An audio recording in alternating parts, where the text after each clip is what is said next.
Welcome to the People Leaders Podcast, the audio resource for managers and business leaders creating high-performing teams. Join leadership and team development experts Jan and Michelle Turkelson each week as they explore both subjects from every angle.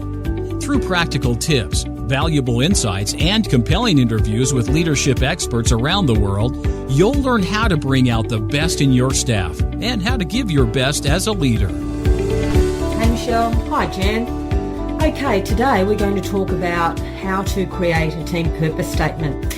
Now, what we find is that most organisations will have a purpose statement, a mission statement, or something similar.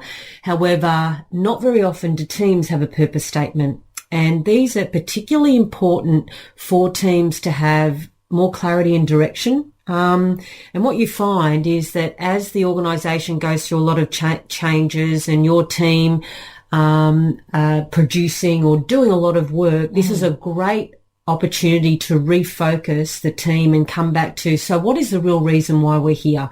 And that's one of the benefits.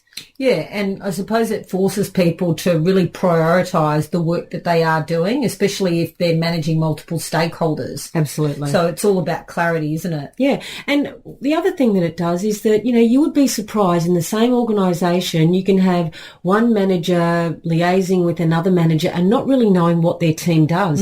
So can you imagine if every team in the organisation had their purpose statement available for every other team? Yeah.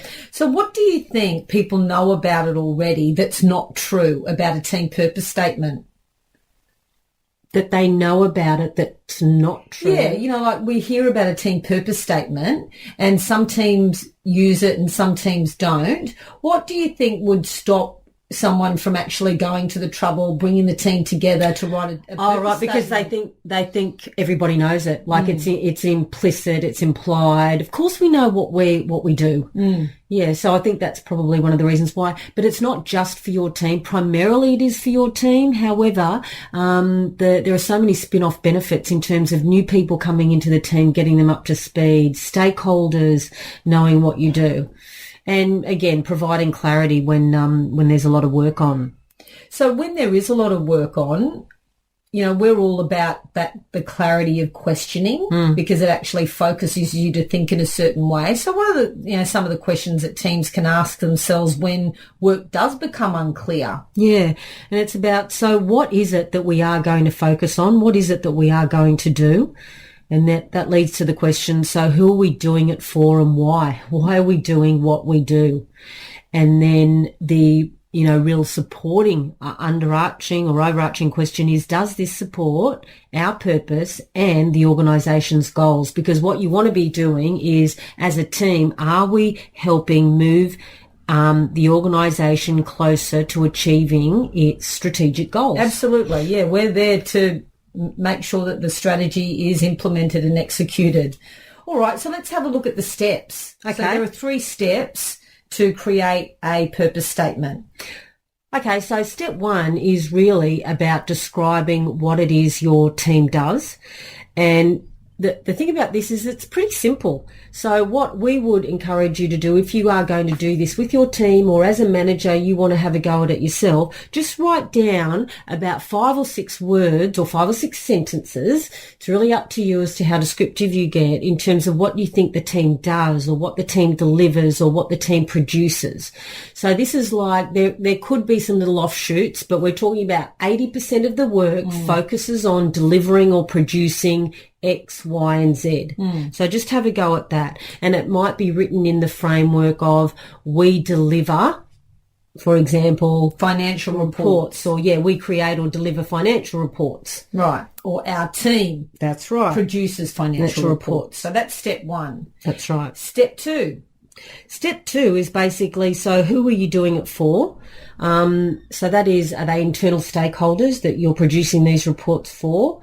Or is it the end customer? In large organisations, there might be several internal stakeholders that you work with in order to produce something to deliver to the customer, the end customer. So again, you need to clarify who is your most important stakeholder. And to determine your most important stakeholder or group is... Yes, yeah, basically it's about who has a lot to to gain or lose by your success and vice versa.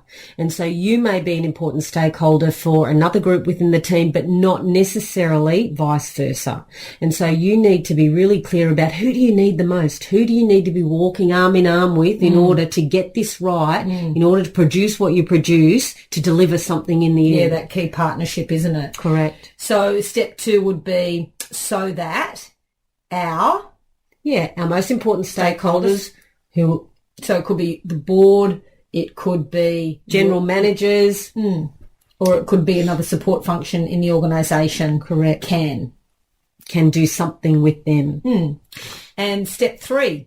Yeah, so why are we doing what we do? What is the final impact for either the end customer, the end user of your product or service, or what your organisation produces? So here what you're doing is you're creating that nice red thread that shows what you do actually has an impact on the final customer. You are important. That's right. Yeah, and so is the customer. That's right. Yeah, that link.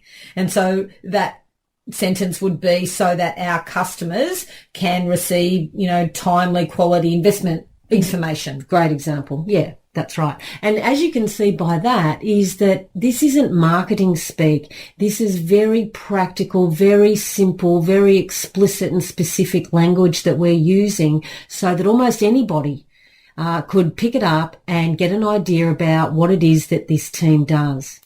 Okay, so Michelle, any times that perhaps teams shouldn't apply, shouldn't create a team purpose statement? I cannot think of any at any time, Jan. Yeah, I suppose if you're going through a transition or change, perhaps that might be a time that you can't really solidify exactly what it is that you're doing long term.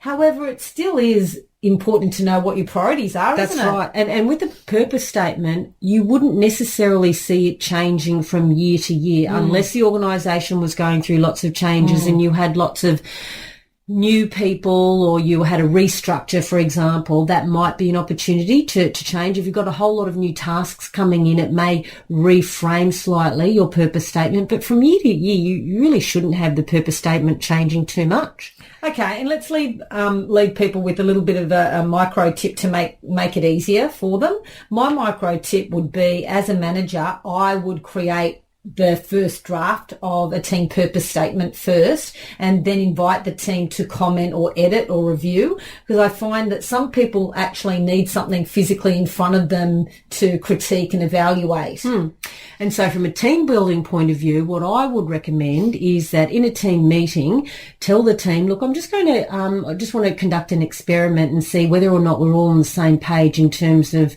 our purpose and why we're here. And so I hand out yellow stickies and just get people to write down what it is you think the team does and why, perhaps on the back. And so they're not putting their names to it. It's all anonymous. And then you collect them. And then as a team, you can start to group it into themes and create your team purpose statement together. And it's a nice sort of team building. And then they own it. Yeah, great tip. Okay, so we really encourage people to have a go at the team purpose statement. And then when you have the team purpose statement, put it up. Because it is, when people are walking through, especially open planned environments, it's great to actually see what each team does and start to see the connections. I love that idea. That's great, Jan. Okay. Well, good luck and download our team purpose statement how-to guide from the website. Yeah, funky little template. Yeah, okay. You've been listening to the People Leaders Podcast with Michelle and Jan Turkelson. For show notes and other free resources, please visit us at peopleleaderspodcast.com. Do you know someone else who could benefit from cutting-edge leadership and management techniques? Please take a moment to share this and other episodes via your podcast app, email, or social media channels. Each share helps us fulfill our goals of reducing workplace stress and increasing job satisfaction for leaders, managers, and their teams worldwide. The People Leaders Podcast is brought to you by the Experts On Air Podcast Network.